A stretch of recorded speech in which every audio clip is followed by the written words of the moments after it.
All right. Hey, everybody. Hey everyone, welcome to everyone rolling in.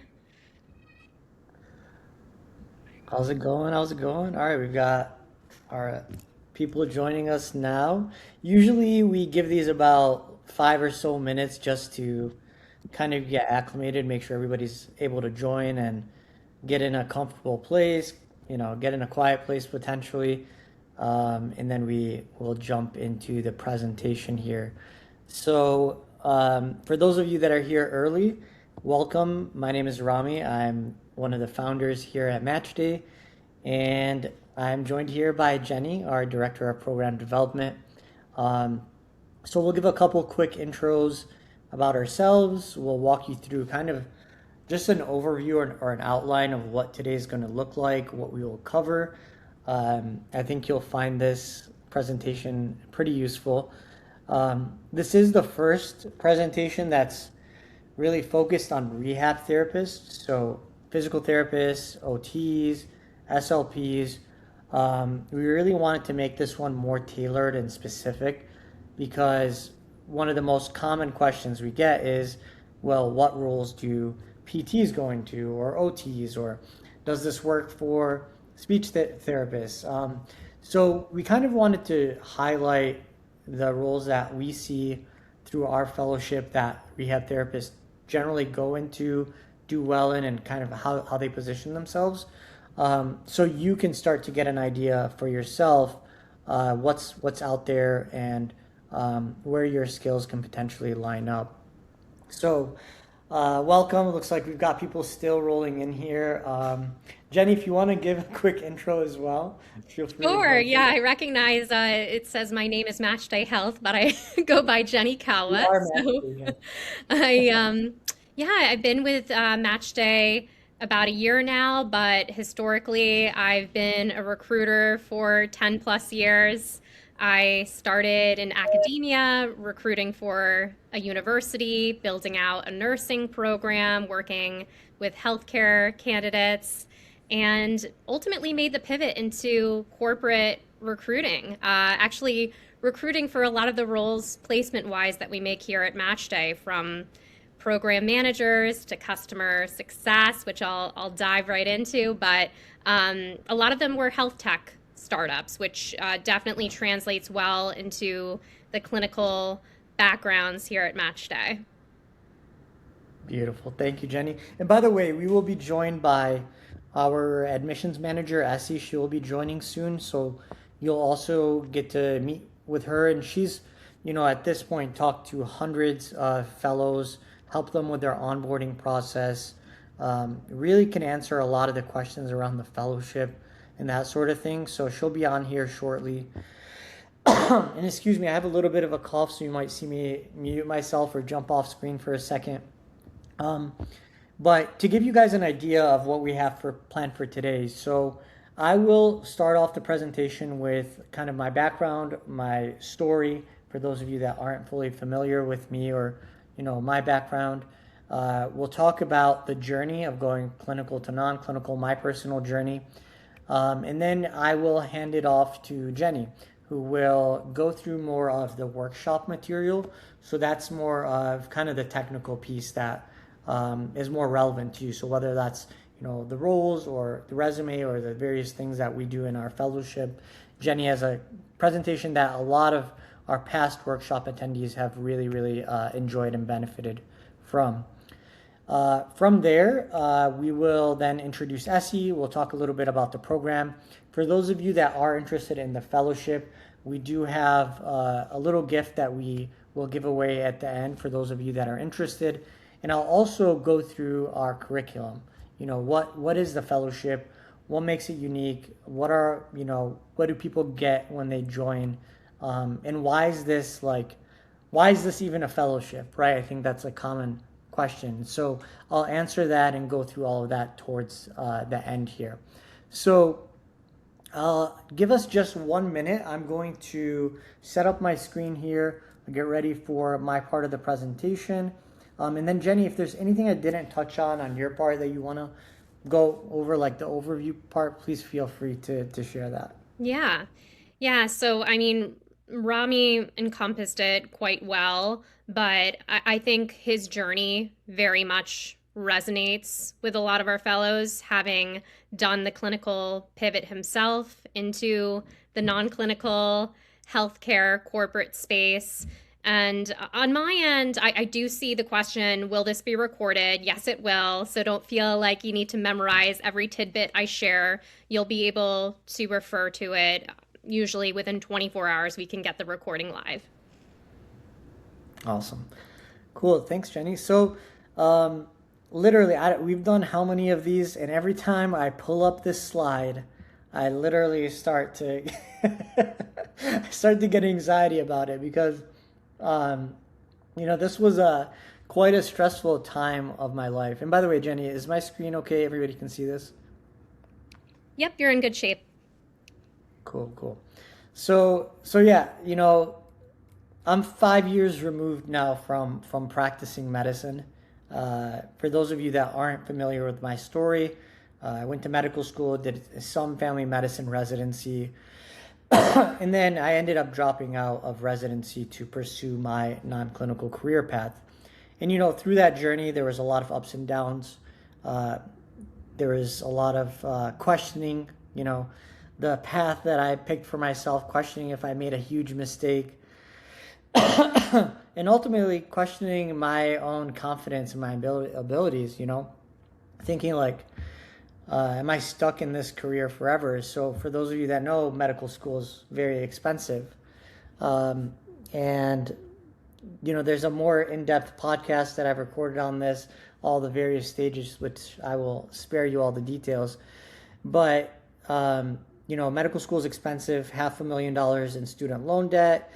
Pretty much I thought my only options were become a doctor, make a lot of money, pay off my loans, and that's my life. And the thought of that was really stressful and really made me feel quite hopeless at that point in my life because I knew probably by my fourth year, by the time I was finishing medical school, that this wasn't for me. And unfortunately for me, I didn't figure that out until I got through most of med school. And that's just life, right? We're humans, we change, we evolve. For most of us, we're pretty young when we make the decision to go into healthcare. And that was the case for me. I was 19 years old when I was pre-med, and I just kind of went through the path, and then all of a sudden I'm $500,000 in debt, and this is my career. So, this is where that journey started for me. So there was a lot of fear involved. I had to overcome a lot of doubt.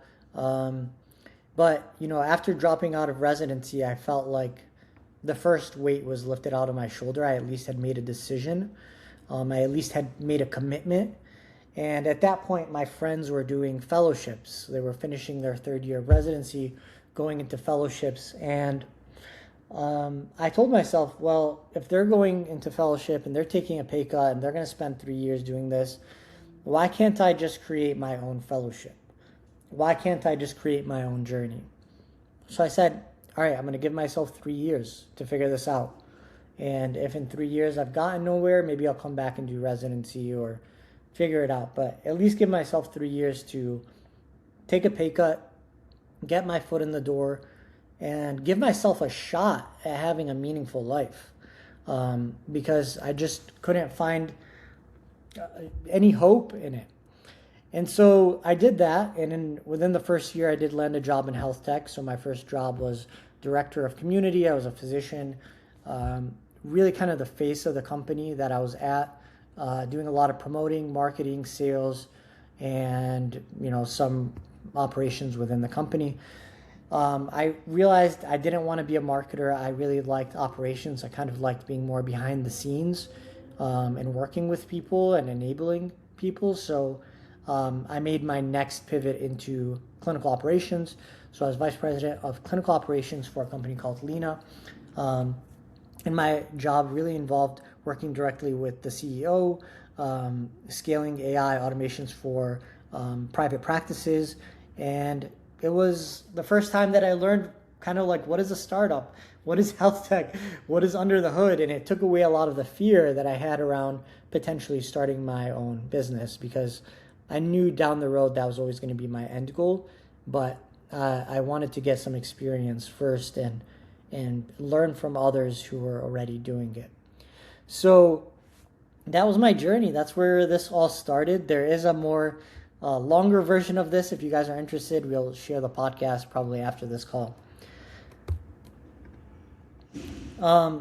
So, you know, going into the actual pivot piece, people think that you decide to change careers and that's it. And you just go and you just apply and you land a job. But for me, that wasn't my experience. My experience it was more of a journey, and it was a personal journey. And the job just really aligned with who I was becoming. Excuse me. So, for me, as a doctor, I had created this identity around becoming a doctor. And I'm sure many of you who are rehab therapists can identify with this because, you've been getting an education and experience and work for a number of years. And there's a sense of value we get from that. There's a sense of purpose we get from that. And there's a sense of that's who we are, right? And so for me, I didn't really know who I was outside of being a doctor. And especially in my case, doctors are well respected, and at least before COVID, and there's prestige, and you make a lot of money, and all of these different things I had my identity wrapped into. And so when I left, I had to deconstruct that identity. And I knew that I had to because I saw how it was affecting my job search. There was places where my ego would come up, places where I didn't have experience and I thought I did have experience. Pay discrepancies. I thought the world owed me this much money because I'm a doctor, when reality, the world didn't care about that. They cared, can you come in and add value to my organization? And those were things I had to figure out along the way. And there was a deconstructing of my whole, framework and identity about who I was. And I had to become the clinical operations leader. I had to think in that way. I had to become better at speaking. I had to become better at telling my story. And I really had to learn how to not put my career as a doctor front and center because it confused people. It made people think of me and box me into a category which I didn't really want to be boxed into. And so those things had to be learned along the way. And that's why I say it was a journey. On top of that, there's the external validation problem. So this actually, I don't think I've told this to any of you here before, maybe a couple of close friends, but when I dropped out of residency, I actually didn't tell anybody for 6 months. I hid it from my parents. I hid it from everyone I knew other than my girlfriend at the time. And I just kept it a secret because I didn't want people worrying about me, thinking I went off the deep end, thinking I lost my mind, all these different things. So I actually kept it hidden from my parents. I didn't tell them until I actually landed a job. And then when I told my mom one day, she's like, "Do you really think I didn't know?" And I just laughed. I was like, "Why did you say anything?" She's like, I knew you were up to something. I was like, all right, well, thanks for not putting all that pressure on me. But all this to say is there is this kind of external validation that, people who, might think you're taking a big risk or don't see the value in what you're doing or who think you're making a mistake, because they care about you, because they care about your safety, they're going to tell you things that are going to make you doubt yourself, that are going to make you think you're making a huge mistake. And that's a problem that we will all face, and one of the things that I had to overcome in this process, so especially as a doctor. And so, they'd ask me these things, or, even my residency colleagues at the time, they knew that I dropped out and, were worried about me, rightfully so. And the way I figured it out, justified it was for myself was, well, I'm going to do this fellowship. I'm going to give myself 3 years. And if it works out, it works out. If it doesn't, it doesn't. But I'm not going to play it safe and live a miserable life. I'm going to take the chance on myself. And for some people, it wasn't worth explaining that. For some people, it was just, I just got to let them have their reaction or not tell them at all, which is why I didn't tell my parents in the beginning. And so there's that kind of piece to the puzzle that I had to overcome, and eventually I did. And I just kind of told myself that I'm time boxing this. I'm giving myself X amount of time. If I do it, I do it. If I don't, I don't. And that helped me kind of overcome that validation problem. And so, I went through this journey. I ended up making the pivot. And through that pivot, I learned that it wasn't, I had to go through multiple different stages of transforming myself and transforming how I speak about myself, transforming how I apply to jobs, how I network, and go through all these things. And it was very complex. It wasn't like I just took my resume to someone and told them, hey, help me fix this so I can apply to these jobs. No, I had to go through a full personal transformation, and that's what a lot of our fellows go through. It's a personal transformation in a supportive way that helps you ultimately become that new identity and also land the job that aligns with that. And so I'll talk about these things a little bit later in our presentation today, but there's some things that we'll have to overcome in this process. So, like I said, there was a dilemma here. At one point, I had my friends reaching out to me, asking me, Rami, okay, how did you make this pivot? How do I do it? What did you learn through the process? And I really struggled with communicating that it wasn't really a one fixed thing. There was a journey, and it wasn't getting access to a job board. It wasn't getting access to a community. It wasn't just getting my resume fixed. It was a personal journey that I had to go through to transform what I wanted, getting the clarity about myself, getting my, vision aligned, learning how to speak about my value, learning how to speak the business language, and learning how to network and add value to others, and ultimately, getting the job that I really wanted. And so I've, to this day, it's been a struggle to explain to people that this is a journey. You have to go through it. There's no shortcuts. There's just, a process. And some people take the process and start at stage 4 when really they should be starting at stage 1. And they burn themselves out. You lose hope. You think it's impossible. And that's an unfortunate piece of this. And, I think what we've done really good here at MatchDay is we've deconstructed not only the process of landing a job, but the personal transformation that is involved in making that transition, so that you're not skipping steps. So you're going through stage 1, 2, 3, and 4, and setting yourself up for not just, success in landing this job, but success in landing future jobs, for success for the rest of your career. That's really what this is about, and that's the problem that we are here to solve. So I'm going to pause here and actually take a little sip of water. And the next thing I want to chat about is this 4-square diagram that my program director actually shared with us on the first day of residency so that we didn't put patients at risk. So some of you might be familiar with this. If not, I'm going to share here in just a minute.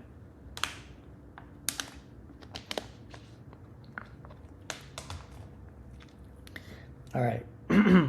Still get PTSD when I see this. Okay.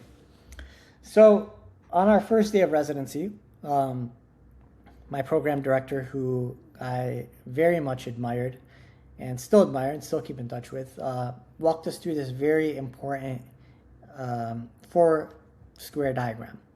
And it's basically the levels of competence. And it's essentially around our own self-awareness. And so July 1st, residents start. It's a dangerous time to go in the hospital because you have a bunch of new interns. And the number one reason that patients are harmed or that something bad happens is typically because people don't know what they don't know. And that's the biggest risk factor when you are a new intern. You're fresh. Um, you think you know a lot of medical knowledge, but you don't have a lot of experience. And if you don't know what you don't know, people's lives could be at risk. You could do a lot of harm. And so self awareness is super important. And of course, you as therapists know this very well, right? If you're twisting someone in the wrong way or asking them to do an exercise that they shouldn't do, if you don't know that they shouldn't know that, they could get hurt, and that could be bad for everybody. And so self-awareness, knowing what you don't know and knowing where you do know. And so all this to say, typically I would go through each one of these, but it's quite simple. You know, we know what we know. That's conscious competence. We don't know what we know. This is kind of like flow state.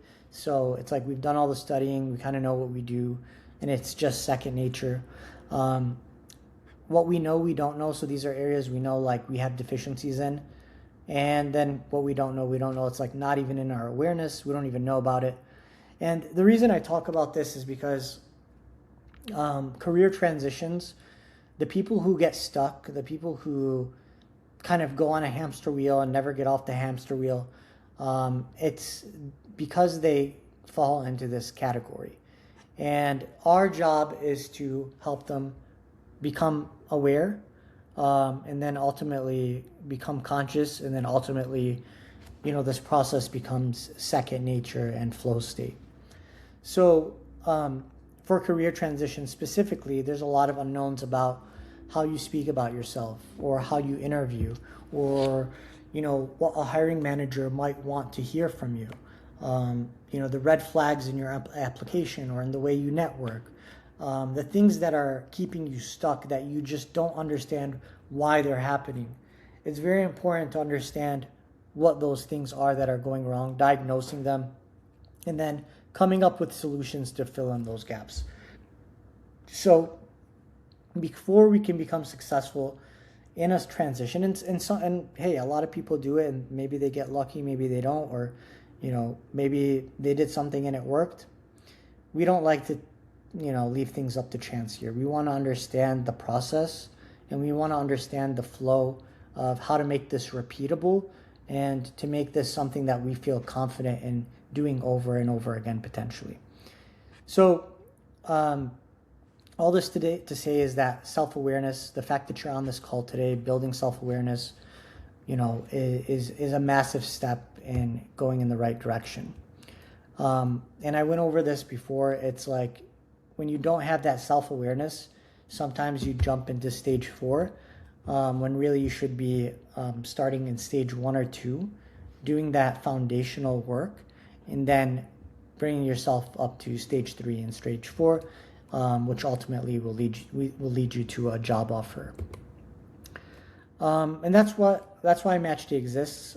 We exist to make the invisible visible, to guide you through the stages of competence, to help fill in the gaps that exist, not just the surface level ones, and then really not just helping you get a job, but becoming the person who gets the job. And I think there is a difference in those two. So I know that's a lot of information here. Typically, before we jump into this next part of the presentation, I like to just ground the presentation here.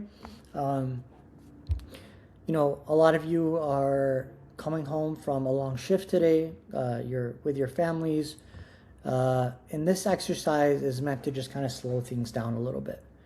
So what we're going to do is I'm going to basically walk you through a guided meditation. It's an exercise that I've done myself and was life-changing for me when I did it with one of our coaches, Dominic, about a year ago. But it'll help you get in a grounded place, but also start envisioning where you are wanting to go and what your day-to-day life can potentially look like.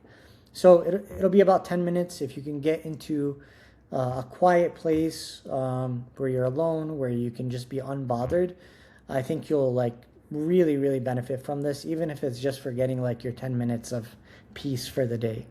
So I'm going to pause my screen here. We'll start the meditation. I'm going to be voicing it so you can follow along with kind of my guidance. And then at the end of the 10 minutes, we'll restart. Jenny will take over, and then she will walk you through the actual workshop. So I'll start here in about 30 seconds, guys.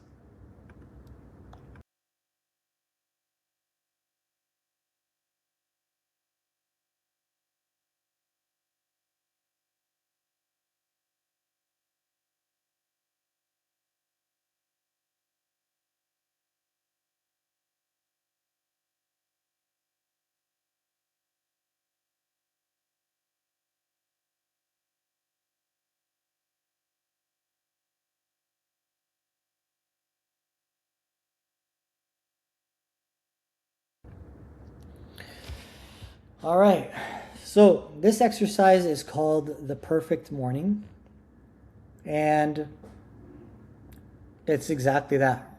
We're going to have the perfect morning and the perfect day. So we'll start off this meditation with just a couple deep breaths, and then you can follow me along and go on your own personal journey here.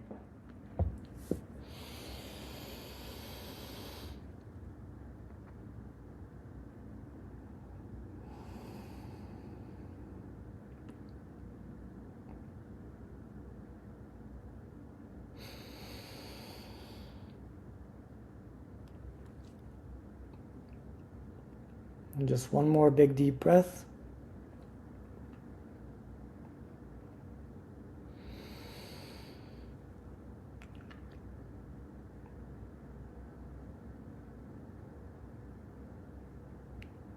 All right. So it's Tuesday evening. We're getting ready to wrap up the day. You are heading into your bedroom and getting ready for bed. And just before you get into bed, you tell yourself, tomorrow is going to be the perfect day. Everything that I want to happen is going to go smoothly. My morning is going to go perfectly. I'm going to walk into my perfect job. I'm going to have all of the experiences that I want to have throughout my day. I'm going to feel the joy in the interactions throughout my day. In the evening, I'm going to have all the things that I want happen. I'm going to accomplish all of my goals. I'm going to be present with my family. And at the end of the day, I'm going to bed being grateful for having had the perfect day. So you hop into bed and go to sleep. And now the next day comes. So it's Wednesday morning and you're getting out of bed, maybe turning off your alarm, walking to the bathroom, brushing your teeth, doing whatever it is that you have to do. And while you're brushing your teeth, you get a glance of yourself in the mirror. And you look at yourself and you give yourself a good look. And you say, today I'm going to have the perfect day. Everything that I want to happen today is going to happen, and nothing is going to ruin my day today. Now, when you walk out of this bathroom, I want you to let your life unfold the way that you've always wished it would.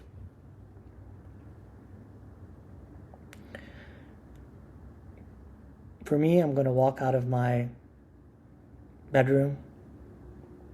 I'm going to walk over to the coffee machine, make myself a coffee. For some of you, it might be waking up your kids or getting them ready for school. For others, it might be going on a walk with your spouse. Whatever it is that you do in the morning that you find joy in, find yourself doing that.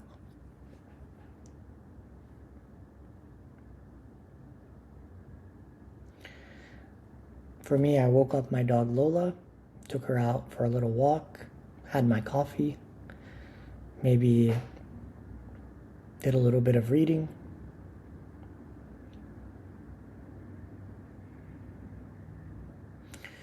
And once you've done that, and you've had the perfect morning, you've had the perfect day with your spouse or your partner, or it's even yourself, just having that alone time, you're now getting ready to start your day. So putting on your favorite outfit, maybe getting ready to go somewhere. Think about how you get ready in the morning and what that looks like. And you're getting ready to go into your job. And your job is your perfect job. So whatever that title is, whatever that opportunity is, whatever you see yourself doing in a day-to-day function, you're going to get ready to go there. For some of us, it's going to be going into another room in the house and working remotely. For some of us, it's going to be driving to an office or a workspace. Imagine yourself going there to start your day. And when you're there, imagine what you'll be doing. Will you be meeting with your team in the morning? Will you be working on a project? Will you be talking to clients? Will you be working solo? Will you be planning things?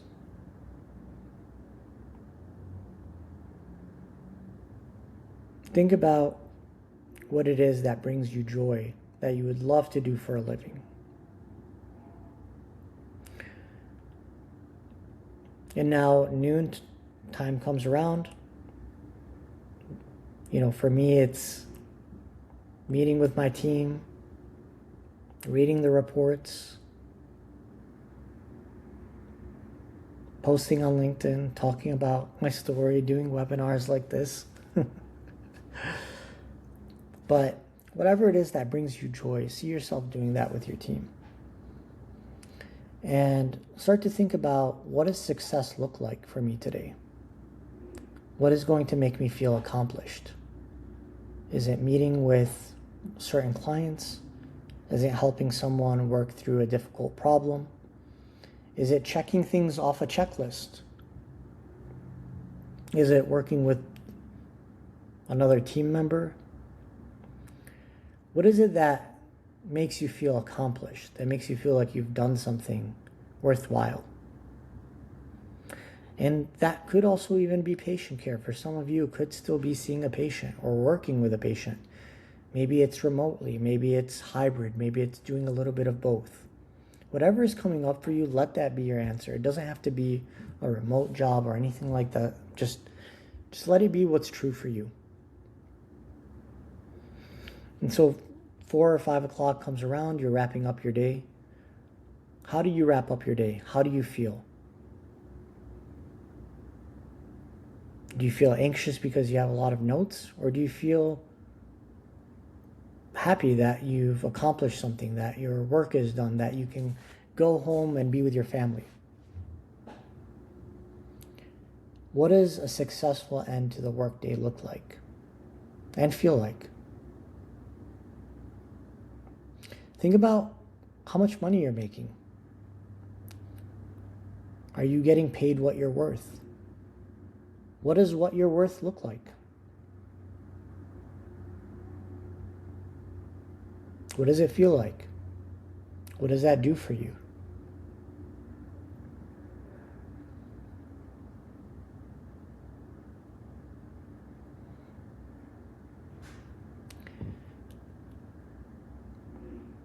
And now you're getting ready to go on to the rest of your day.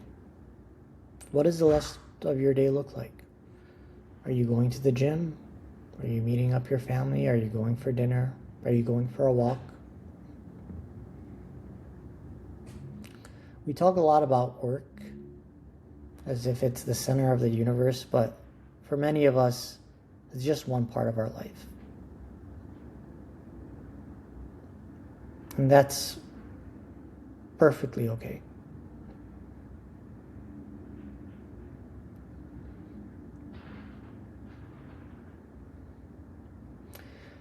Now you're wrapping up the evening. Maybe you're having dinner with your family. Maybe you talk about work with your family. And you're getting ready for bed. And you think about everything that happened today. And you're feeling grateful.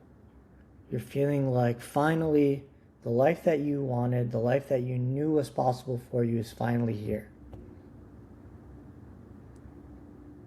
What are you grateful for in this very moment now that you've had your perfect day?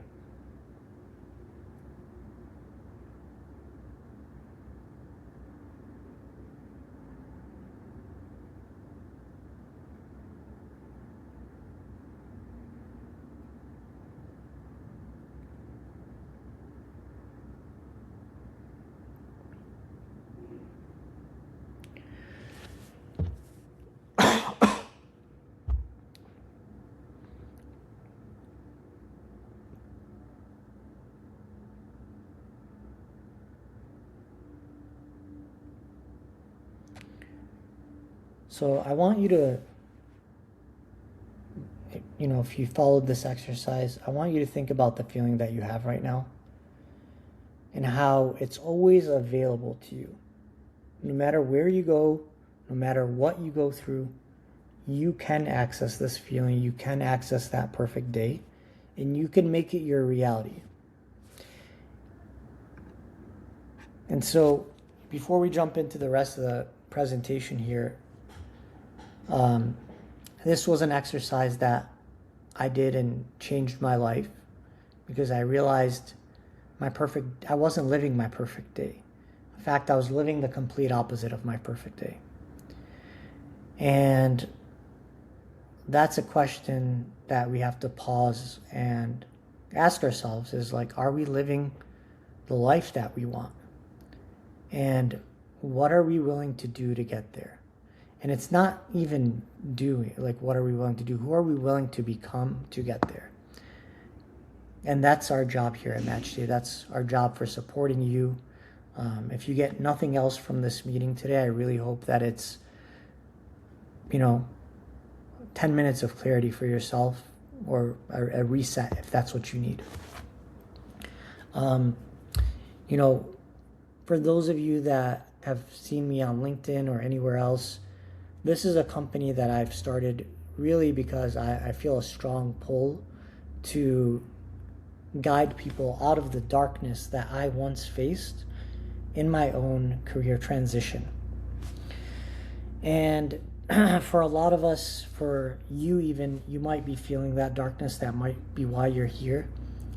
And all you need to know is that there is a light at the end of the tunnel.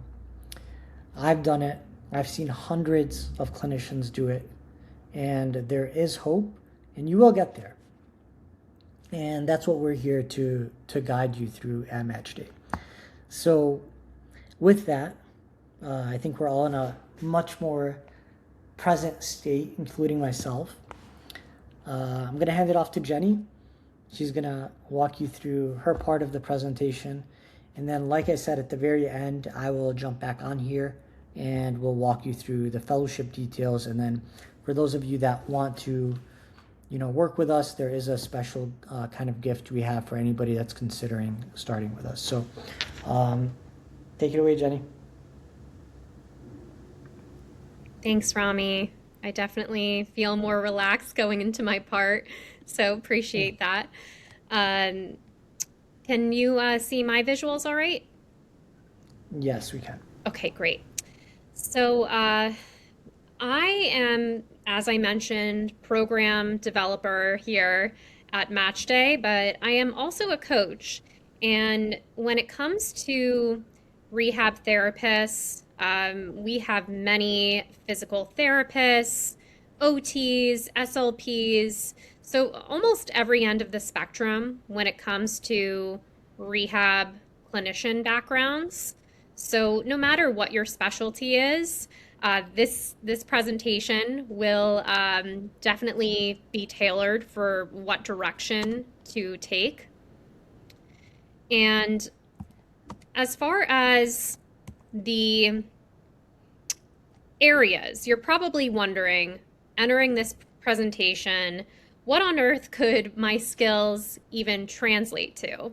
And the good news is, among my SLPs, OTs, and beyond, I see quite a range of placements occur.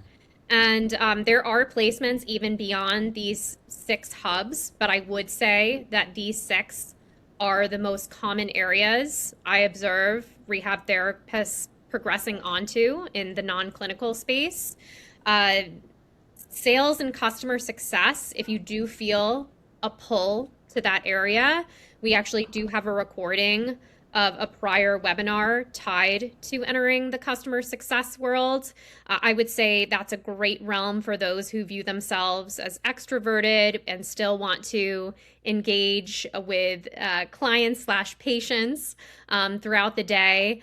And operations, consulting, education, each of these can be tailored and well aligned. If I were to have a rehab therapist come into the program wanting to target any of these, I would say it's really a minimal learning curve in rebranding to familiarize yourself with these.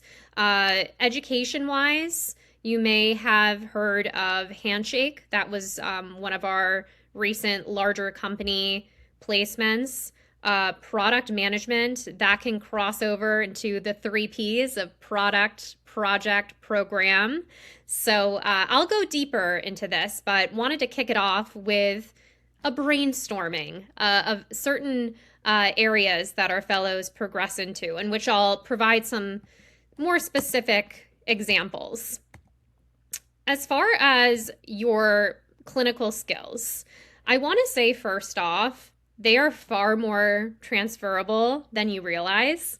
I observe it firsthand. I actually just met with an OT this morning. It was their first session coming into the program, and very commonly they said, I have no idea what to do, and how on earth is my clinical skills going to translate into these types of positions?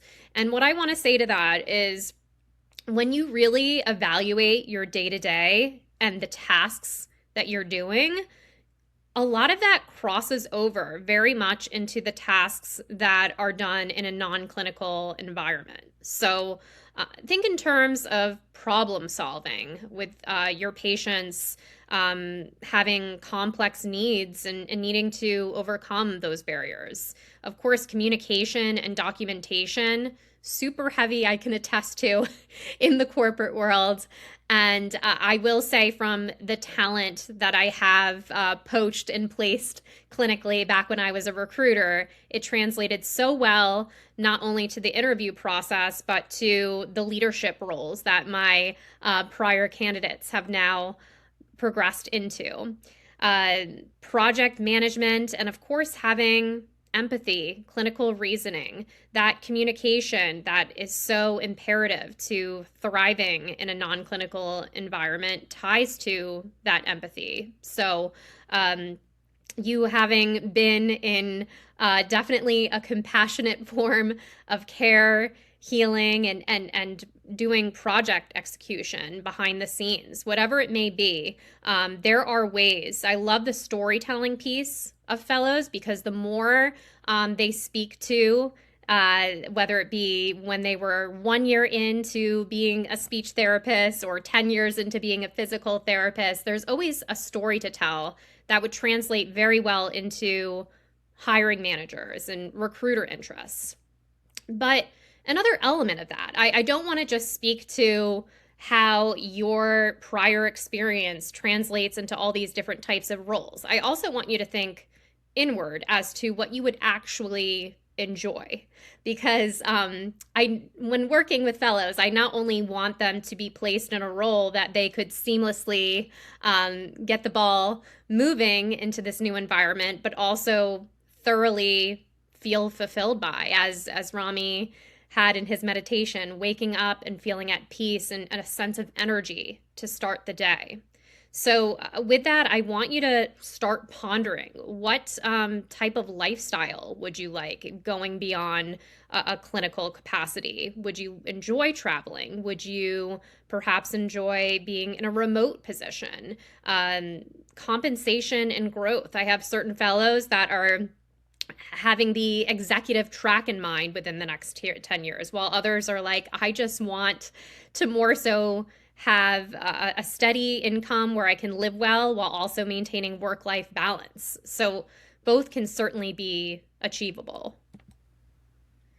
And in order to do this self reflection, I will say going into the fellowship, it is a huge priority. We don't just go right into the rebrand of application materials. There's a lot of mindset aspects to it as far as discussing what would you enjoy and where do you want to be long term. But I did want to provide some tools that you can use on your own independently tonight if you would like. The Saboteur assessment, personality assessments, each of these will give you a better sense of what energizes you and also what drains you, because both are important to recognize. I am a big fan of Claude. All the coaches here prefer Claude to GPT, Gemini, Perplexity, and so forth. I feel like there's a new one launching each month, but I do want to give you a couple of prompts in this presentation because they truly help build momentum as to the brainstorming phase that you're in with self-discovery. So in an example like this, I often have my fellows integrate for Claude. What is your current position? How many years experience do you have in that? To make it all the more seamless, you could just paste in your resume and say, I'm evaluating. You could use any of the 6 paths, perhaps. I'm evaluating customer success management, operations, and clinical education. And it will proceed. This is what you're telling it is for it to ask you questions one at a time.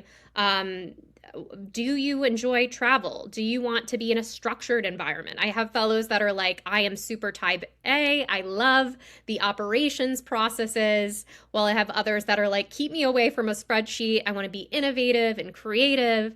So all of them, those will be helpful. And a little tip, if you do test out this prompt, I recommend using the mic button in Claude so that you can more seamlessly flow out your feelings and thoughts versus typing every detail that you would like to share with it. And what I also find, I'm going to continue sharing observations early on to fellow journeys, is the toughest part is getting started. And I hear this from Essie, who you'll meet tonight as well. A lot of the time, the hesitation is, I just need to wrap up X in my personal life or Y and Z in my professional life, and then I'll get started. And I find similar to when I was a graduate student, having that project looming over me.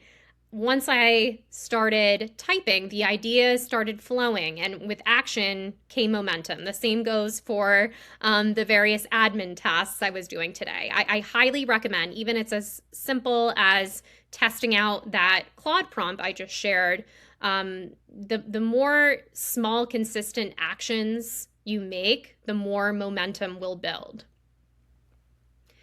And to give you an idea of what makes a successful transition, as you start taking action, building momentum, you won't be surprised to hear that networking is a huge piece of the job search. A lot of it ties to who you know. Cold applying and moving on to the next role to cold apply to has a very low application to interview to placement conversion. So we are all about obtaining informational interviews. If you have a friend of a friend or of a friend in your life, no matter how distant, a good way to get the door open naturally is to position it more so as informational. Hey, I'm interested in hearing about your day to day to determine if it's a fit for me. I know I am a semi-career pivoter myself. When I spoke to being in higher ed, I was out of college I was approaching a decade in admissions. And the more I was in a university setting, the more I was like, I feel like I need to go corporate. I want to recruit for companies and scale startups versus remaining in this admissions groove that I had gotten into. And I got there by attending networking groups. Slack wasn't around at the time, and I looked up women in business, local networking groups, built connections from there. But of course, the reframing piece, your clinical language is likely integrated into your resume at the moment, and you may not have a LinkedIn, but that's a huge way to get discovered when doing virtual networking, which I will also cover, but also strategic positioning. Once you do have a role in mind, it will waterfall into optimizing it, into the keywords that recruiters are looking for online. A lot of it is a gamifying their ATS system. They're typing in 10-ish keywords of those who submitted their resume that meet that criteria. And those are the ones that meet their human eyes within their application tracking systems. And when it comes to networking, there's many ways to go about it. But as far as the virtual networking, when you are, say, at your computer, you want to start building connections and you're meeting those such as if you were in the fellowship, we have a Slack community with 1,000 plus healthcare stakeholders who have made the pivot or have been a health tech founder. Once you start finding whoever it may be, those connections, a good way to go about it is to write a self-contained networking email, which is a fancy way of saying write an email where the person doing you a favor has to do no heavy lifting. They just hit that forward button with a send and they're introducing you to who could be that person opening the door to an interview to ultimately making the pivot. So again, with prompts, it's a good way to build a draft of what you found intriguing about the company, who the target contact is. I'll get into contact fighting as well. And having that person send it along. But you got to keep in mind, everyone is inundated with tasks. And when asking for a favor, you want to make it as seamless as possible. So a self-contained networking email is a great way to get those introductions flowing. And just to comment on that, Jenny, if you walk away with anything today, really this is probably one of the highest leverage things you can do to move forward in your, career transition process, is learning how to do these properly, learning how to work your network the right way. I do it all the time. I did it when I was fundraising for MatchDay, exactly like this. It was actually something that I learned from Y Combinator, and it transformed my networking ability. So doing this properly, especially when you learn how to, do it respectfully to people who are in positions of power, knowing how to open up and get that interview, how to ask politely. Like when you master this, and hopefully you'll get enough out of this prompt, but people are busy today. People are more busy than ever, but it doesn't mean they don't want to help you, right? People want to help you. They just don't want to do the extra work. So if you make it super simple, you do that self-contained forwardable email. It just lands in, some of our fellows do it to me. Like they send me their forwardable emails to send to someone, and all I've got to do is type that person's name and send it along, and it's super easy. They might send it to someone else or a coach or someone who's connected through a second connection. learning to work your network in this way will open a lot of doors, and it's a very valuable skill to take away from this presentation. Absolutely. Rami, I can say actually firsthand with hiring the most recent coach here at MatchDay, it was a result of a self-contained forwardable email. The intro was made, and I had several other candidates in mind, but after reviewing their background as a result of another coach here introing me, it got them the interview, and they actually wound up being hired. So can say even here at MatchDay, we grew our team as a result of this action you can take. And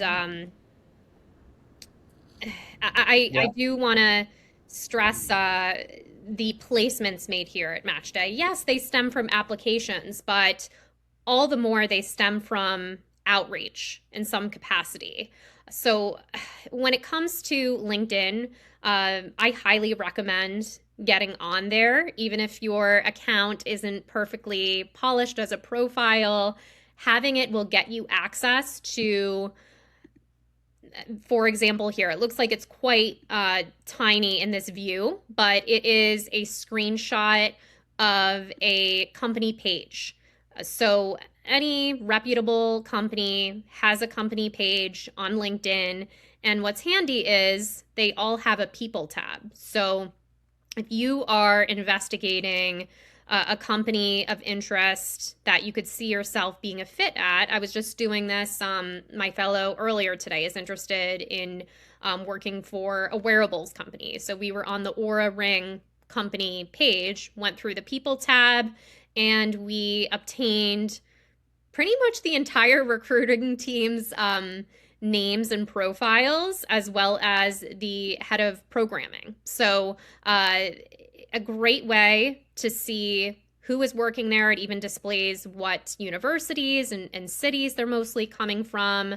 Ro, actually, one of our coaches, is director of recruiting there. So, this was top of mind, but in addition to sending messages and connecting on LinkedIn, there are tools you can use to find emails.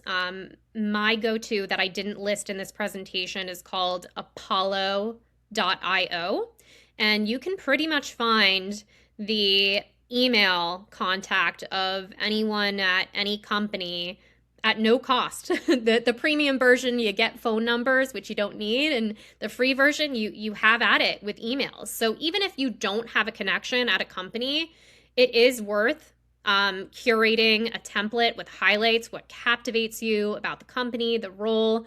And I see such momentum built by doing even cold outreach. But as Rami noted, everyone's quite busy, tons of messages, and probably all the more messages flowing through into everyone's inboxes as a result of these AI tools I'm referencing. So, therefore, what I stress with my fellows is to tap into the power of your voice. You really want to make any effort that will humanize you. And yes, a perfectly crafted LinkedIn message, email is helpful and valuable to still do, but the power of a voice note, it really is who is behind Jenny. So when I was on the hunt myself, looking at that point to transition from being a recruiter to reverse recruiting as a career coach, I would send voice notes. So LinkedIn has a mobile feature where you can hit the mic button, speak up to 60 seconds, and boom, it's sent. So I enjoy being strategic about this with my fellows and what sort of elevator pitch and ask you want to present. But you can also send voice notes via email with the free tool, again, Beep, which I use as a Chrome extension. So whenever I have feedback to give that I prefer to be presented as a voice note, this comes in handy. But I highly recommend I'm always observing what is getting traction toward placements for fellows. And I will say, one of the more recent observations I've made is that fellows who conduct outreach with a voice note are getting a higher response rate than those sending a block of text. Yeah, and I just want to add to this, guys. Even for us when we're hiring or when we're looking at candidates, there's just so much noise in the market. There's a lot of AI spam. Think of it from the recruiter's perspective or the founder's perspective or the hiring manager's perspective. They just don't know who's serious and who's not. And the easiest thing you can do to show that you're serious is put in a little extra effort. The email, the voice note. We hired someone on our admissions team from a Loom video. They introduced themselves. They had done a little bit of background about MatchDay. It makes you stand out. And the same, I think, with the coaches. We have an application on our website, and a lot of people do come in for that application, but we haven't. The ones that are hired are the ones that stand out. They've messaged me on LinkedIn. They added a personal note. Of course, someone that does that, I'm going to let Jenny know, or I'm going to let Chanel know. And it just sets you apart. And so being able to incorporate that follow-up process, you still want to apply. You still want to get the applications in and put them out there, but you want to take that one extra step that's going to set you apart. And if you do that consistently enough, someone will advocate for you because not a lot of people do it. Yeah, and I love that Loom idea. That actually was one of my tactics as well when on the hunt, and it did have a higher conversion rate. I'm always thinking in terms of how can how can a candidate stand out? Because a lot of fellows here are interested, with good reason, in the remote work, having that lifestyle, being able to plug in and not report on site anymore. And I can say firsthand that transition has been amazing for my lifestyle. But with that, you're often competing against competition throughout the entire country. So it's all the more reason to put in that personal touch, stand out, and keep in mind as far as recruiter observations. I often would post a role and get, if it was remote, I usually would get approximately 200-ish applications within 2 days. If it was local, it tend to be about 30% of that. But again, living in LinkedIn recruiter software as a recruiter, those messages, even if they're ignoring it, you're on their radar. They could more likely be poking into their ATS system. Who is Amy Smith? Versus if you are applying and then moving on. So although it's more effort, it leads to greater fruition of getting those interviews. But of course, your resume, as you're actively applying, will be evaluated on repeat. So I did also want to provide some prompts when it comes to integrating metrics, identifying hidden experience. Again, that the conversations with my fellows, they go into it being like, I have nothing that could translate. And then 10 minutes later, we've got three solid bullet points that would translate perfectly. This morning, it was for an operations specialist role. So these, you can give a screenshot or reference the recording, but should be helpful. But I also want to provide a visual of one of the go-to guides I provide fellows, which I do want to give credit to one of my current fellows who built this out. She got more and more savvy with Claude, and we were making a lot of observations as to the corporate language and the roles she was applying to. So this includes not only language to translate on a resume, on digital paper, but also when it comes to interview questions, how that can be reframed. And a huge piece of coaching here at MatchDay, because ultimately you will be getting interview requests, and that's when it's like, great, I have the door open, but now I have to perform and verbalizing this experience of your clinical to corporate story. So this is something SE has to provide for those interested, but I will say resumes with I will say trend wise on repeat, the highest performing resumes that are getting the most interviews have minimum 2 metrics per role.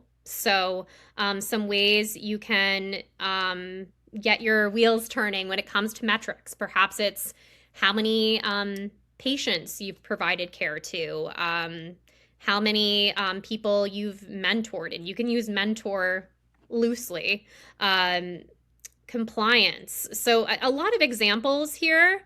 I don't want to spend too much time on it, but this is a great little reference cheat sheet that could start getting your wheels turning when it comes to doing that resume rebrand. I also wanted to provide the visual of an actual fellow's resume. Let's see. I want to make sure you guys can see it here. Are you seeing Jane Doe's resume? I made it anonymous. I think the screen is actually not showing that anymore. Okay, let's see.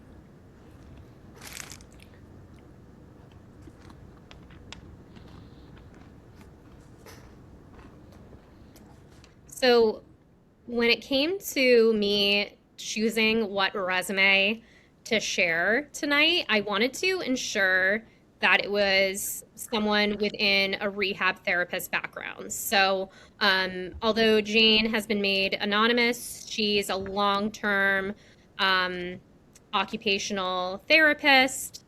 And this was her original resume, the top half of it. And as you can see, it has multiple colors. It is making most front facing the location of where she worked. And the bullets are very branded to maintaining, really standing out as continuing on as an occupational therapist. But when it comes to the after, this is the same person who rebranded their resume and determined that their target title should be implementation. I would categorize implementation managers within the hub of an onboarding manager. It can definitely bleed into the responsibilities of customer success, but product management as well. So implementation, she really enjoyed sharing with her colleagues how to utilize tools that were being used in her clinic. And the wheels just started turning from there as she was reading various job descriptions. She was getting very excited about the implementation roles. So we maintained her accomplishments, but we rebranded according to what the job descriptions were looking for. And there's ways to evaluate the trends of job descriptions. So if you are evaluating, say, account manager roles versus operations manager roles, there are tools such as Resume Worded and Job Scan where you can get visuals of these are the main keywords. In her case, she was seeing clinical workflow on repeat, technical training. So we really made those keywords front facing. And I just wanted to add to this too, guys, that I see certain, and we've actually had a lot of individuals come to us and say, well, I've done my resume or I've done this, and nothing happened. And the resume and the LinkedIn, there's a process that you would go through in building it yourself. If you don't build it yourself, you're not going to know how to speak about your skills or your experience or your metrics.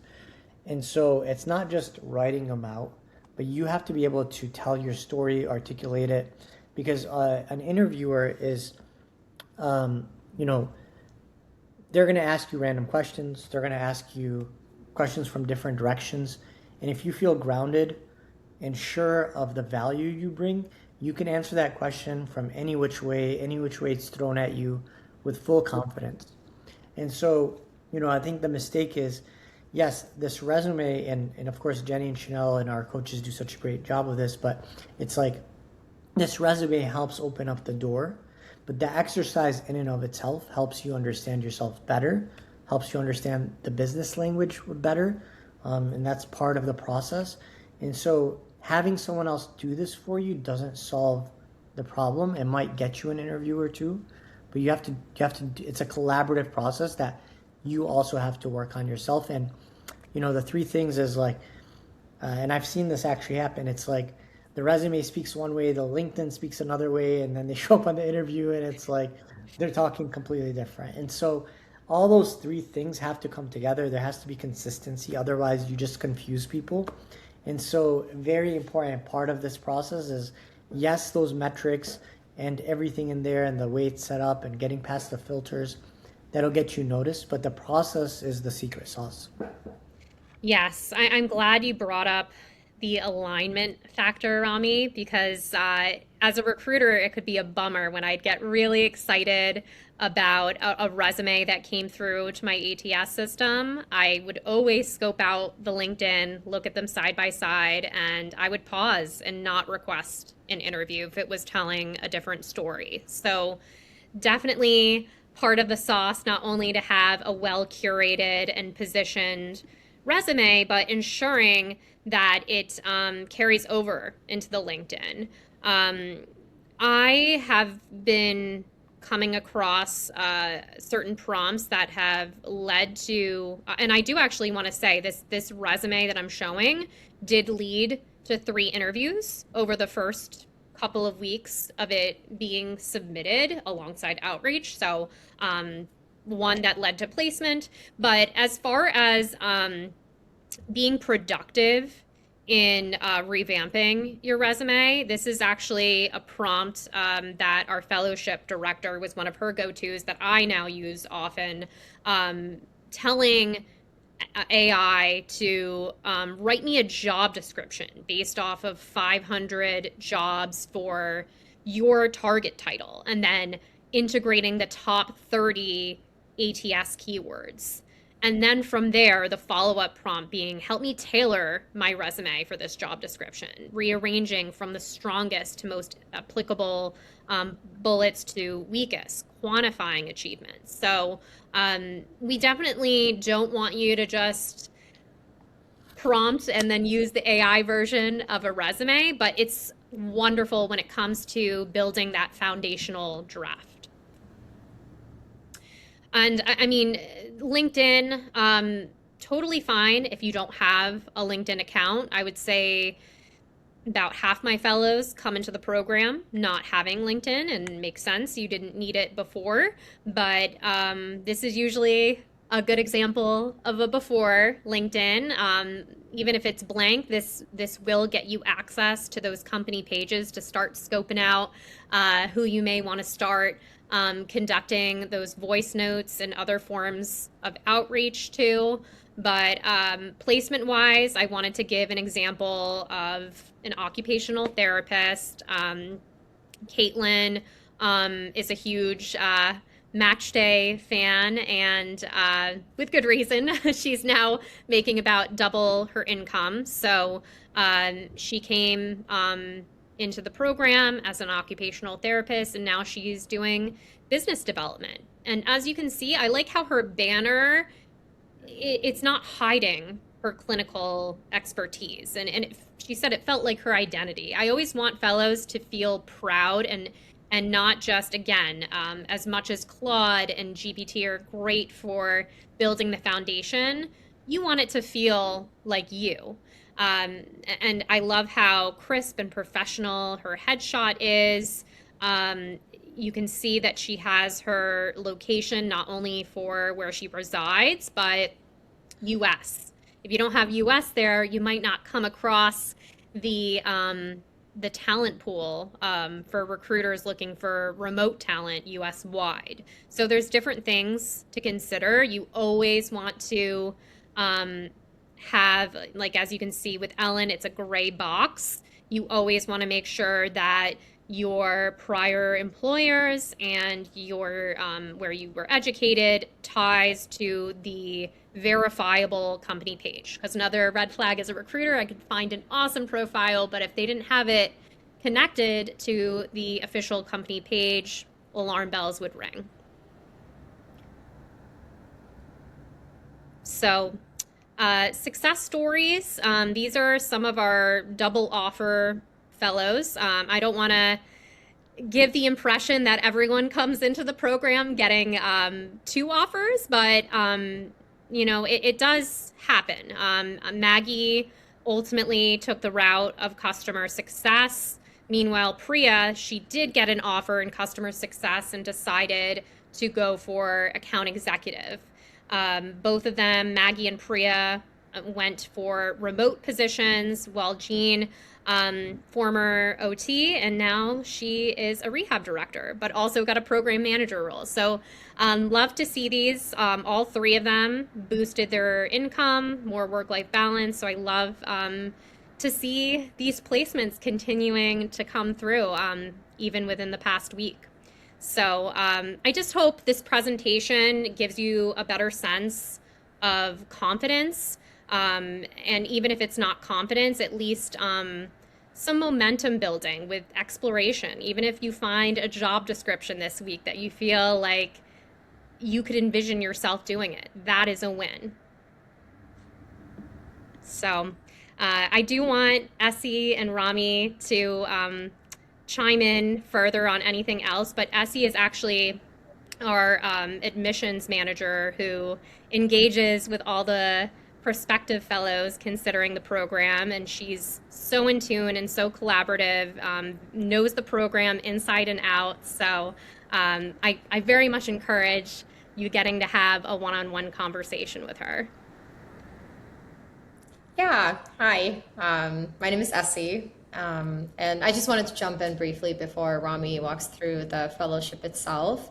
I am the admissions manager here, and I oftentimes one of the first people, sometimes even the first person that people connect with when they're considering exploring whether this kind of pivot and support could be just right for them.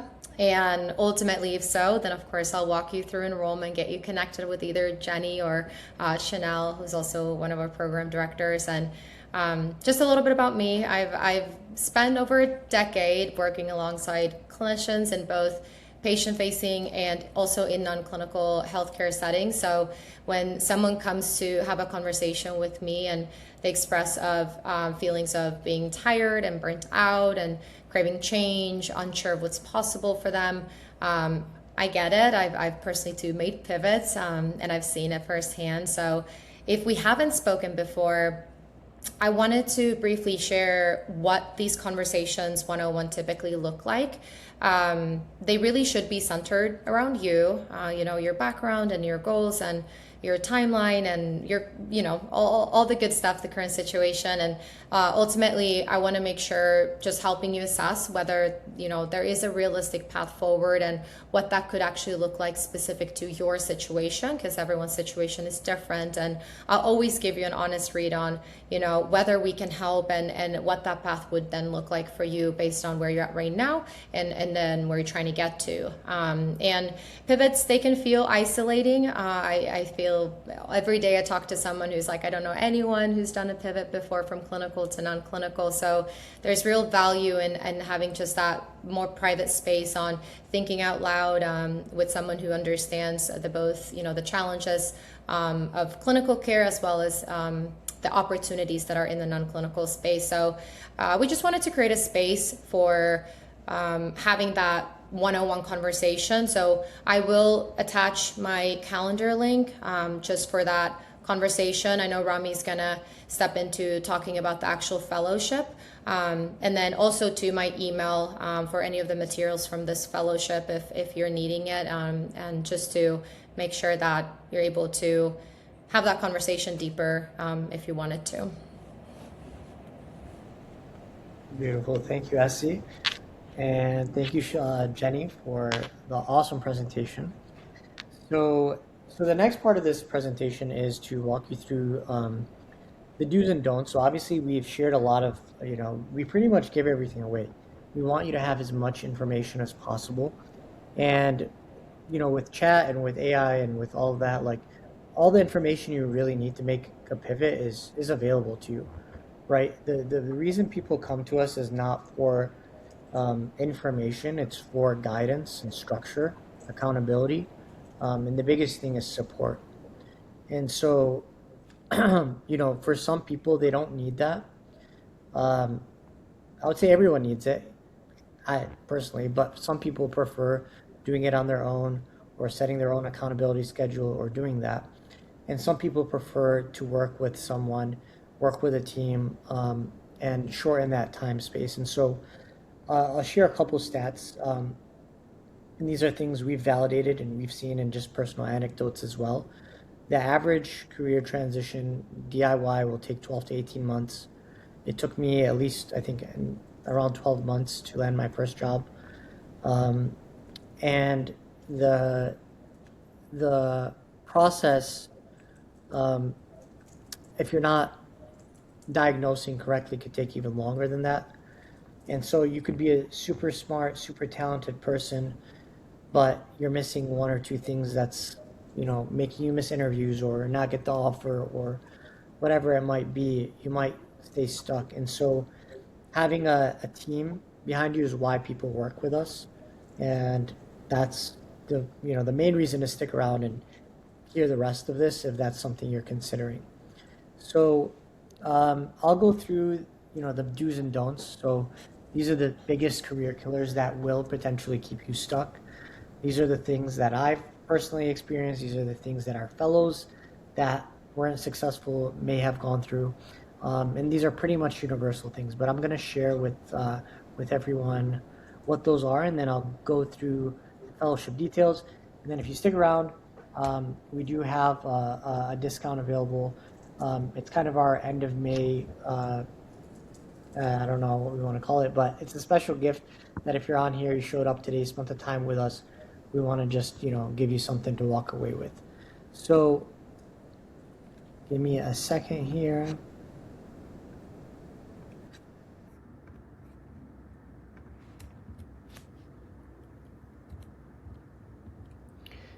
All right.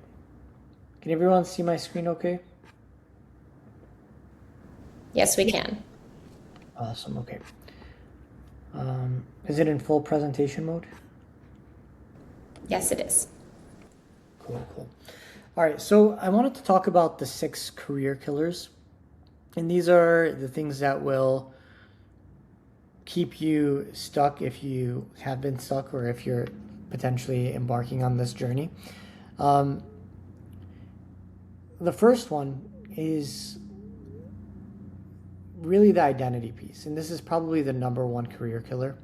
And I come from this more from a mindset point of view, whereas you can tell Jenny's presentation is more tactical and about the actual things to do. And my perspective comes more from a mindset point of view and what will keep you stuck versus what will help you succeed. So the first piece is this identity crisis piece, not knowing who you are, not knowing the value you bring, feeling the feelings of,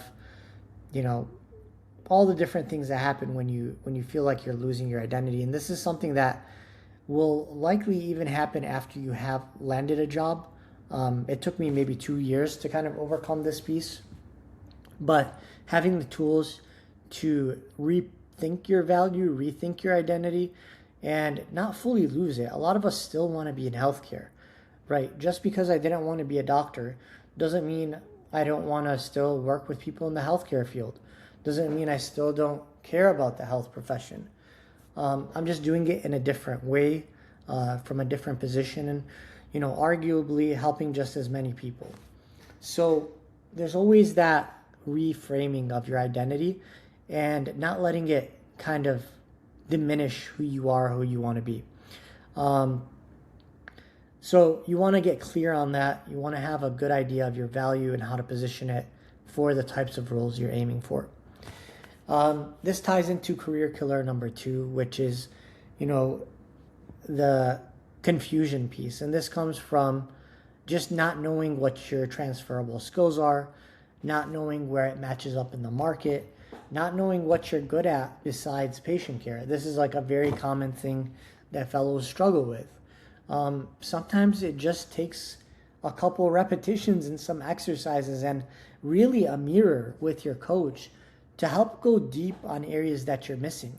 Sometimes working with someone, they become a mirror for you. They can go into that spot that you're not touching on, that you're not addressing, and you can work through these problems and these issues that are keeping you stuck.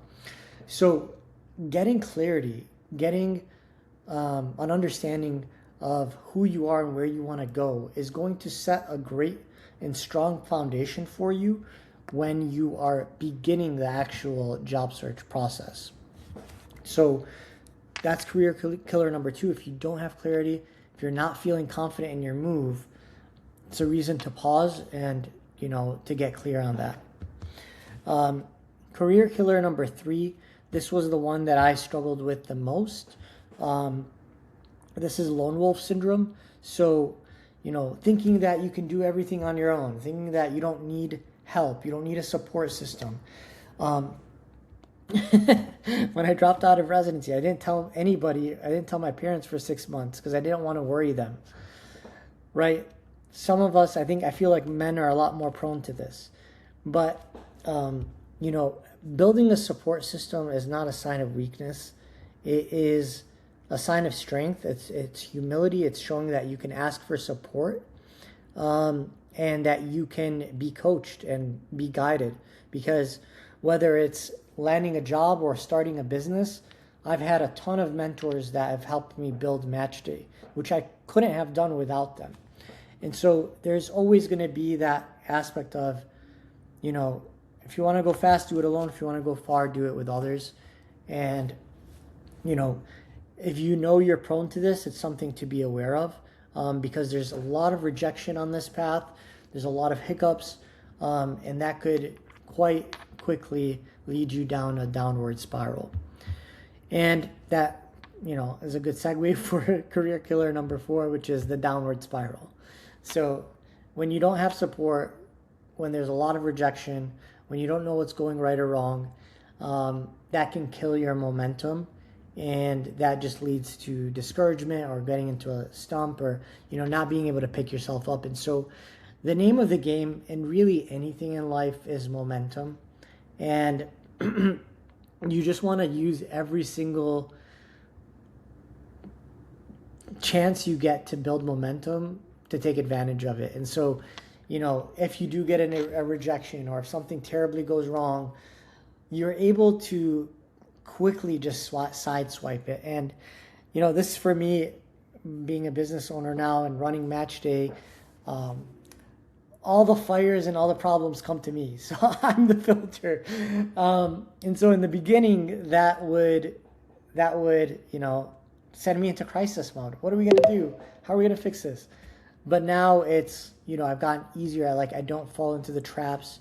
I have systems in place. I have support. I have a coach.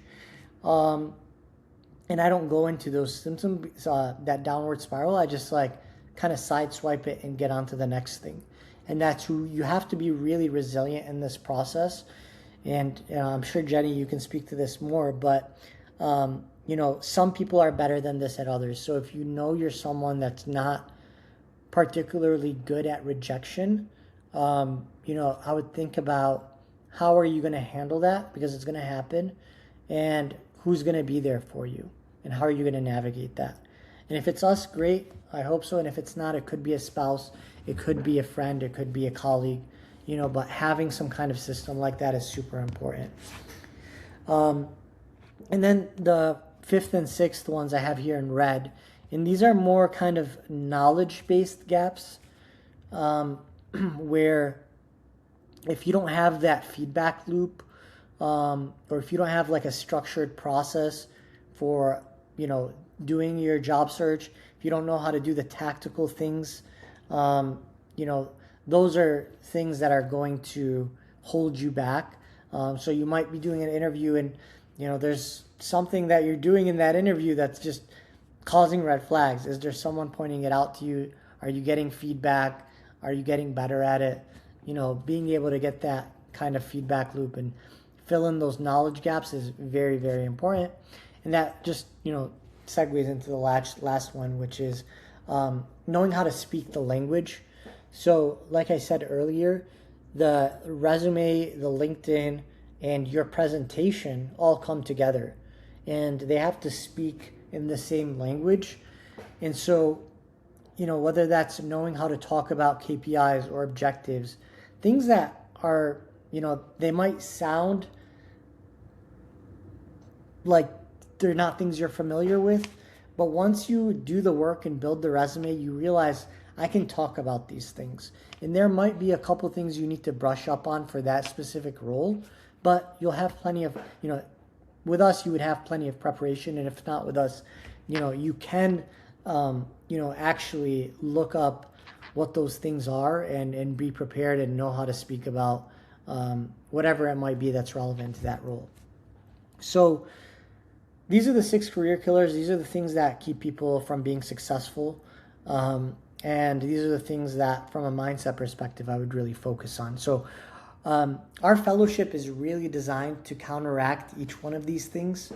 So working with our coaches, and think about it like your main coach is kind of like your PCP, your primary care. They're the main person working with you.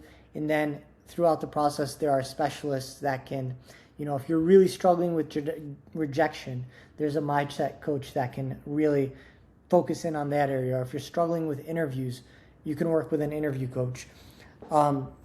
It's a system built to address the problems that you would go through on this journey, or, the setbacks that you might have. And can you see my screen okay? Yes. Awesome. So this is our placement report.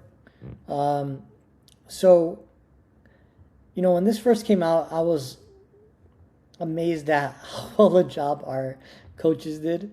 The average salary for a fellow that lands an offer with us is $112,000. The average days to getting an offer has been 88 days. 100% of our fellows who recently placed have 100% work-life balance. And 76% of the roles that our fellows have landed have been remote or hybrid. And so I believe this is our Q4 this is our Q4 2025 report. So from October to December of last year. We should have our Q1 report coming out soon, so that'll probably be shared on the next workshop. But this shows that our fellowship works, our coaches know what they're doing, and the success for 6 months is significantly higher than what it would be if someone were to do this on their own or DIY. So, we've been doing this now I've been doing this personally for about 4 years now. MatchDay's been around in this version of MatchDay, 2+ years. And we've had over 100 placements in our program. So, one of the things that I think really makes us unique is it really is an ecosystem. So we've got currently, I believe it's 15 or 16 coaches. Correct me if I'm wrong, Jenny. But we have not just one coach. We have a number of coaches, and we've seen through like at this point over 5,000 plus live sessions, 100 plus placements, the things that work most effectively in this career pivot. So we've taken the things and we've refined and built this program up through lots and lots of refinement of what works and what doesn't. We have collected and we've had standout coaches, the things that standout coaches are doing that are working, and then teaching the rest of the coaches how to do those things, and then working together through the ecosystem. So when you have 15 coaches, Jenny might talk to Dory to help a fellow get in at row because Dory works at row, or Chanel might help another fellow because she's connected here. So there are it's network effects is really kind of the word I want to use, kind of like a web where everything feeds into each other. And so we've really done a lot of work to not just pair you with a coach, but pair you and put you into a system and a process and a container really to be successful. And there's the old saying of, gas will expand into whatever container you have for it, right? The time boxing is important. This is a big commitment. It's an investment, both in money and time. And that means you need to be able to commit yourself to a time frame to reach that goal. So whether it's 3 months or 6 months, that container becomes a very important part of being successful in this process. So, when I think about what separates MatchDay from, working with a coach or a mentor, it's really a few things. One is all of our coaches have to meet a very strict set of criteria, a minimum of 2,500 hours of actual career coaching experience. That means they come from a coaching background, have worked at a company doing career coaching. They're trained on our own training process. So Chanel and Jenny walk them through our training program, and they're trained on that. And they are people that we trust and we know, and almost all of our coaches have been hired directly through referrals or through another coach making a referral. So I really want to stress the quality of the people that we bring in here. One, because we want to build the best program and we want the best coaches, and we want people to come to us when they're looking for results. And if you compare that to working with just a resume writer, or maybe it's another clinician that's made a transition, I would say myself, I wouldn't be able to coach at the level of any of our coaches because I'm not an actual coach. I might be a great mentor. I can help you through mindset things. I can talk about things in theory about what worked for my personal transition, but I can't coach you on the thousands of hours that a real coach has gone through, because they can pick up on things that are, that people in your position are going through. And I think there's a real difference there when you're looking to work with someone is, do they have the experience? Do they have the knowledge? It's like, going to a doctor. Like, do you want to go to someone that just says they're a doctor, or do you want to go to someone that actually has gone through the training, or, physical therapist or OT? It's the same thing, really. Like, you want to work with people who are credible, and that's what you'll get here at MatchDay.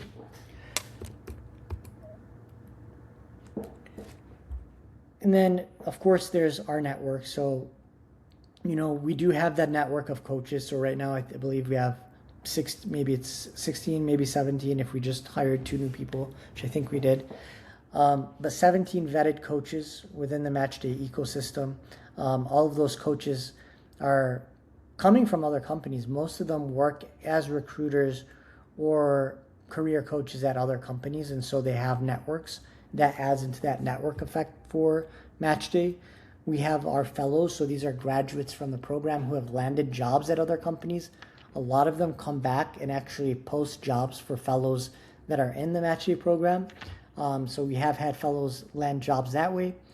We have now 1,000+ member community. Like Jenny mentioned, a lot of them are founders, CEOs, hiring managers, and then of course our existing fellows and former fellows. And then we do have a partner network here at MatchDay. So there are certain companies that when they are looking to hire or look for a role, a lot of the times they will send that to us first. This is something that's kind of like a luck of the draw. So, if someone's searching for a customer success manager or a clinical operations lead and they bring it to MatchDay, we always prioritize our fellows when those things happen. So that is something that we are also expanding upon in this next quarter, but something that does currently exist within the MatchDay ecosystem. And that brings us to kind of like your journey here with MatchDay. What does it look like? How do you start? It's really pretty straightforward. You book a call with Essie. She walks you through the program, walks you through the investment details. If you commit to the program, there's an onboarding process. That's typically a 1-week process. We really do an in-depth onboarding to really understand you, your personality, your gaps, your skills, so that we can make a very highly informed decision on who you would do best with. And I think that's another perk, is we know who would be the best coach for you, and we would be able to do it through a data-driven approach. And whether that's personality-wise or whether that's, needing more mindset or needing more confidence or needing more accountability, depending on those things, we can identify those things so that we make sure we're going to pair you with the right person. Sometimes, if you just go and find someone on your own, you might not know if they're the right coach for you. You might just like them as a person, but we can actually, do some matchmaking essentially so that we know you're going to be with the right person. Then you go through the various stages, which I'm going to share here shortly. And then ultimately, getting to your graduation day and hopefully having a nice offer before you complete the fellowship. So I'm going to pause here for a second and just check back in on the chat. So it looks like Essie's already shared her booking calendar. So can you still see my screen? Yes. Awesome. All right. So the fellowship really kind of breaks down into three or four phases. And we've alluded to a lot of this already, so I'm going to keep this a little bit more short. But clarity, it's understanding who you are, understanding your transferable skills, understanding where you align in the market, and then ultimately getting to a place of your own inner groundedness on that decision. And sometimes you might feel like, well, I've got an idea, but I'm a little wishy-washy about it. You really don't want to do that when you're doing an active job search. You wanna know, like, hey, this is what I'm targeting. These are my 2 to 3, and then get to that place where you're super sure about that and committed and can hit the ground running. And so there's a number of workshops and exercises that we do to support fellows that are in this phase. Some fellows come in where they've already got this part down, like, I know what I want, I'm ready to go, boom. We meet you where you're at. You don't have to do things you don't want to do or you're not needing. But if you've got that clarity and you're good, maybe you want to do a refresh or go through the exercises, maybe in 1 to 2 weeks, and then you can speed things up. But we're going to meet you where you're at. If you need this step, it's a very important step. If you don't, you jump into the next phase. And so this phase is about building confidence. It's building your professional presence and your platform. And it's really going through the various exercises. So building your resume, building your LinkedIn, building your story arc, understanding how those pieces come together, working on any mindset issues, working on any confidence gaps, putting your brand story together, which is like your narrative arc, but making sure everything's optimized and looking good and professional. And then you get more into the tactical pieces, building your networking playbook, your strategy for networking, your accountability structure, and obviously also using the right tools. So having the right AI tools set up, having the right we have so many AI tools that our coaches use to support candidates, but making sure all of those things are optimized, ready to go, so that you're hitting the job search running and that you're getting the feedback loops and you're feeling confident in the process as you go through it. So I would actually pause right here and ask you, like, if you're in this phase, think about what area you're still not feeling confident about, and think about what it is that's causing that lack of confidence, right? Is it the accountability or not having the structure? Is it not knowing how to speak about your skills, or maybe not knowing if you have the right skills? Sometimes it's imposter syndrome. I've really struggled with this one in the past. So think about yourself. If you are feeling imposter syndrome, I will tell you, I think like 95% of our fellows that join have that feeling, and they come out on the other side. So it's perfectly normal to feel like that. It's perfectly normal to think that, oh, this is going to work for everybody else but me. It's not true. This works for you. It works for people in your position. You don't have to know how yet, but you just have to kind of take that leap of faith and trust that you're going to be in good hands, and we're going to help you get there. So this confidence piece is one of the areas that we do a lot of support. And then, of course, it comes down to convert. So, when you've got an interview, it's time to crush that interview. It's not time to take a chance or, not be prepared or, do something that could potentially be a red flag. It's time to capitalize. And we take that very seriously. And, even when it's like missing one interview or blowing one interview, that can set you back several months in the job search. So when it's time to interview, when you've got the rounds coming, you want to be fully prepared. You want to go through your mock interviews. You want to do the practice sessions with your coach and take advantage of that. And if you do those things, you're going to set yourself apart from 95% of people, because a lot of them are just, there's certain things you can do to really set yourself apart. And then I'd say my favorite part of the program, which is the negotiation piece. When you get an offer, this is your chance to shine. This is the chance to make your investment for MatchDay pay for itself many times over.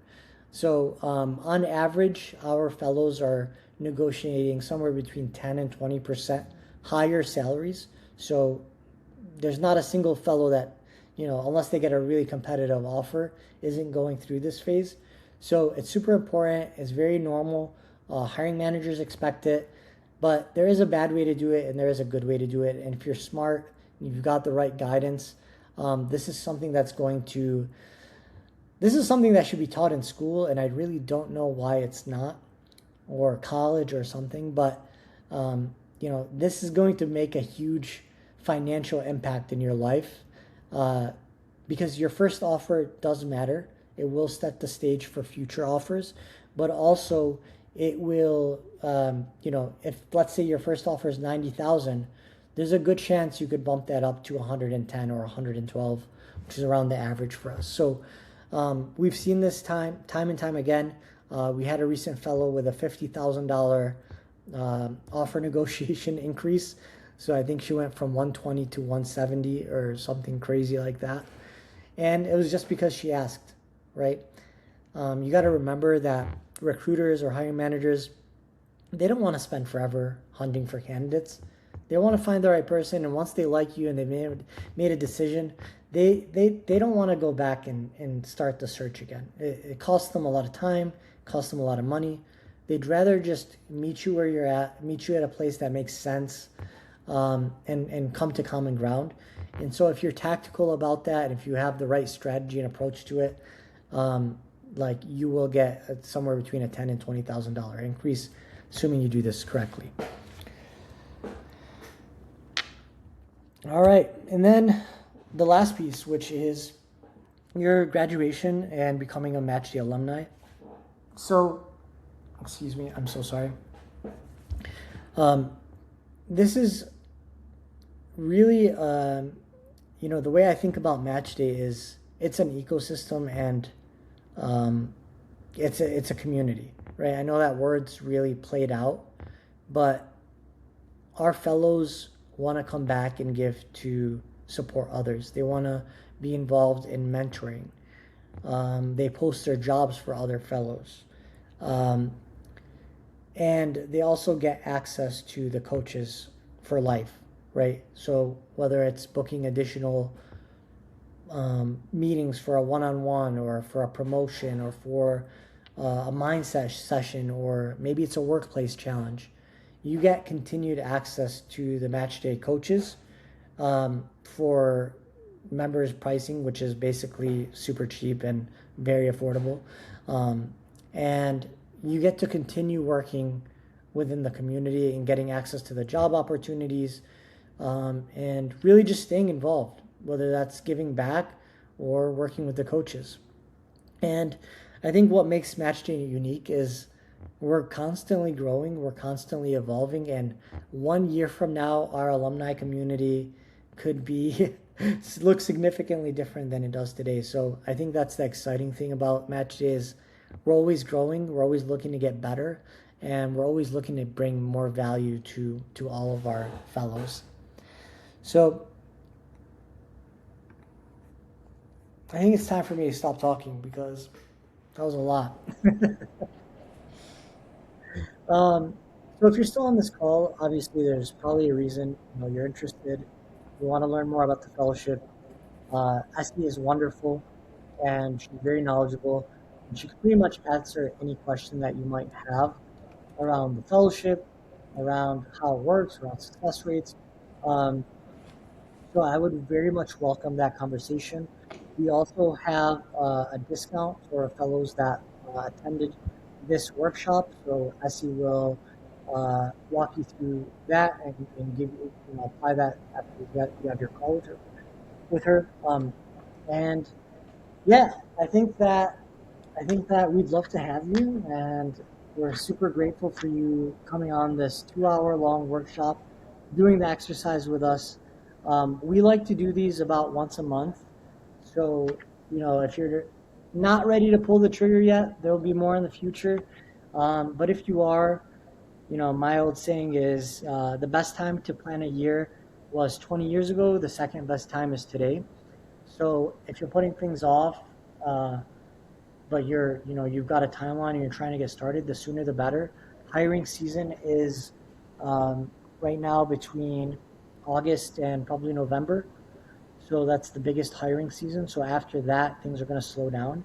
When you get into December, January, February, things slow down. So if you're considering a pivot within the next 6 months, September is when I think the peak of the market is for hiring from what we've seen.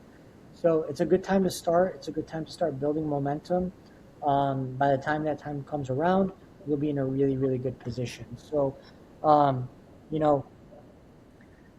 the ball is in your court now. I wish you all success. I'm so happy that you came and joined us. I hope that this was beneficial in some way. And if there's any questions, you can leave them in the public chat. Essie, do you have any last words for people booking with you? Yeah, so I linked the calendar in the chat one more time in case there were some late joiners and didn't see it earlier. And questions, thoughts, feelings, bring it all. That's what I'm here for. And really quickly, I know we're almost 2 hours into this, but I always like to mention at the end of it, Jenny and Rami both have provided so much value, and it's very common at this point to feel excited and potentially even just like hope for the first time. That's very common too, but also likely maybe some level of anxiety. And I would honestly be maybe a little concerned if you didn't feel both, because again, career transitions, it's a big deal. So obviously, and I promise to take like 2 more minutes, but I think it's important to share, everyone here is a healthcare professional to some capacity. So we all know and are very aware of the fact that that feeling of excitement and that anxiety, it's very much the same feeling in our body. So jitters are very normal.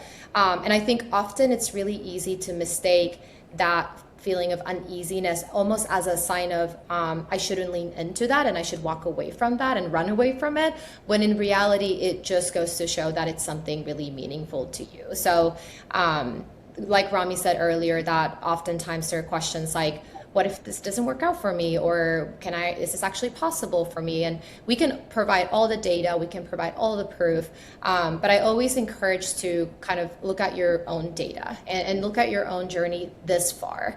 We've all done hard things, whether it's professionally or personally, whether it's moving from, one country to another, rebuilding careers, pursued advanced training, going through medical training, residency, whatever that may be. In the beginning, it was uncertain, I'm sure, and also probably intimidating and scary and frustrating at times, but you got through it. And now being on the other side of it, it's just second nature. You don't even think about that as evidence, but it is. So when you, coming back to even Rami's practice and the meditation practice earlier, I just encourage, when you're making a decision of like, should I pivot? I know I want that life. Instead of relying on the feelings that you have in the current moment, really think about, again, the perspective of who you want to be 2 months from now, 3 months from now, 6 months from now.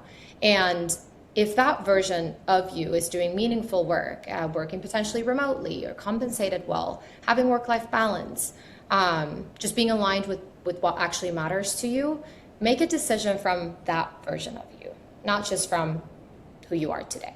Just go back to basics. Who do you want to be? Where do you want to be? If the answer is like, okay, I see it and I envision it, then it is possible. So meaningful decisions, it's going to be a little uncomfortable. But again, look back at your own data. You already have that. And coming back to, again, that's what the structure support is meant to do, is to reduce the trial and error, provide accountability, the guidance, and ultimately get to your ultimate goal in much more supported and structured way. So the conversations with me, yes, I'll go more into detail about what this would look like for you. But if you have that fear also, like, bring that in. Yeah, love that. And that's such a good point. And I remember when I was, in that position, thinking about leaving residency or starting this new journey, there was so much fear. Yanni, my co-founder, recommended a coaching program for me several years ago. And I was so nervous about doing it because I didn't want to, I didn't know what was on the other side. Sometimes there's fear around can I really do this? Am I going to commit to it? Am I going to really want to add this to my plate? And it just comes down to, our individual, what we want out of life, right? Do you want to get to a place where, like in the exercise, you're excited about your day to day, you're doing the things you enjoy doing, you're in a job that you actually love? I think one of the unique things about us is we've seen it so many times. Like, we don't question it anymore because we just know. We've seen the people that have been the least confident have the quickest success. We've seen the people that have all the confidence in the world, like they're going to do this, and they're like not do it. And so, it really just comes down to just, trusting the process, trusting your process, and taking a leap of faith. Really, the jitters don't go away till you start. And I think that's pretty much normal. Like, I don't think there's been a single fellow that before they signed up with us was like 100% sure. right? They had doubts, they had fears. That's just normal. That's actually a good sign. And actually, I would say whenever we get someone where they're like so confident that everything is like perfect and they don't have any gaps or any problems, like that's actually a red flag. So, if you do have those doubts, take it as a sign that you have some humility and that this is a big step. So, I think that's a good way, a good segue for us to close out the night. I hope everybody gets to rest up tonight, watch some Netflix. I know that's what I'm gonna do, and have a nice day and relax with your family or with whoever it is, and have a good night. And if you're gonna do it, do it. Don't sit and think about it. Don't talk yourself out of it. Just do it. Okay. Action brings momentum. All right, guys. Have a good Have night. a good night. Thanks, everyone.